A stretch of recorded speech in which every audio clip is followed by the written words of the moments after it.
Ang ilang mga pulis at general, kabilang po ilang general, kaugnay ng ilang libong unaccounted na mga armas na ininalang napunta sa kamay ng New People's Army. May live report si Ian Cruz. Ian. Yes, Jiggy, nasa final stage na raw ng investigasyon ng Criminal Investigation and Detection Group o CIDG.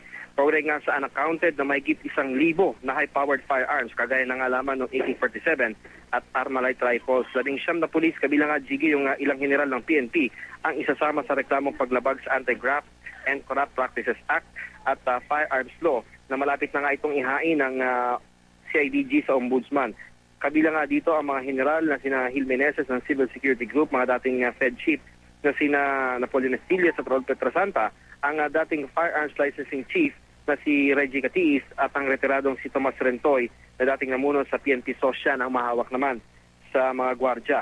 Ang mga baril para dapat sa mga juridical entity gaya ng mga mining sa security agency sa Caraga Region, 2011 hanggang 2013 iprinoseso ang mga lisensya ng baril, pero ang mga baril napatunayang napunta umano sa New People's Army o NPA.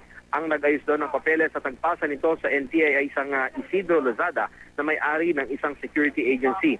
Sige, sa Butuan City raw sa Agusan nangyari ang transaksyon at may ebidensya raw hawak ang PNP na napunta nga sa mga rebelde ang baril matapos itong ma-recover ng Philippine Army kamakailan. Tumanggi namang humarap sa kamera itong si Silias pero sinabi niya sa GMA News na fabricated ang akusasyon laban sa kanila. 3 taon na raw siyang wala sa Fed at hindi raw dumaan sa kanya ang mga papeles na pinalisensyahan itong si Lozada. Nagretiro na nitong June 1 itong si Estillas.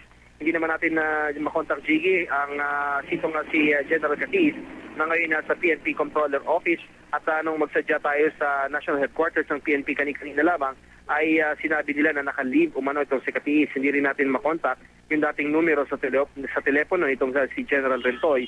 Hindi rin sumasagot itong si Meneses sa ating mga tawag at text at nagpunta rin tayo sa dating tanggapan sa Civil Security Group. Sinabi ng kanyang mga tauhan na nagretiro na raw ng maaga itong si General Meneses. Sige? At Ian, paano napunta yung mga baril? Ibinenta ba nung huling naghawak, yung huling grupo na naghawak?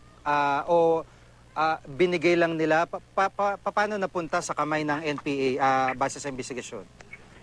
Jiggy, parang gano'n na lumalabas. Actually, prinocure ito mga AK-47 at Armalite rifles, tapos pinalisensyahan ito mula 2011 hanggang 2013. At Jiggy, dinadala sa Butuan City, sa may bandang Caraga Region sa Agusan yan. At sinasabi nga itong si General Benji Magalong ng CIDG, tila nagbebenta lang daw ng kaswal. Dinadala lamang na parang binababa lamang sa isang lugar sa Butuan o kung saan mang malapit na area doon at napupunta na raw yan sa mga taga New People's Army. Pero Jiggy, ayaw sabihin itong si General Magalong kung kaninong command ba ng NPA napunta. Basta ang sinasabi lamang niya, nung makarecover ng 44 na piraso ng AK-47 itong Philippine Army, 5 raw sa mga yan ay nag-positive na yung serial number na series na yan ay mula doon sa pinalisensyahan itong si Isidro Lozada ng isang security agency. Jiggy. Maraming salamat, Ian Cruz.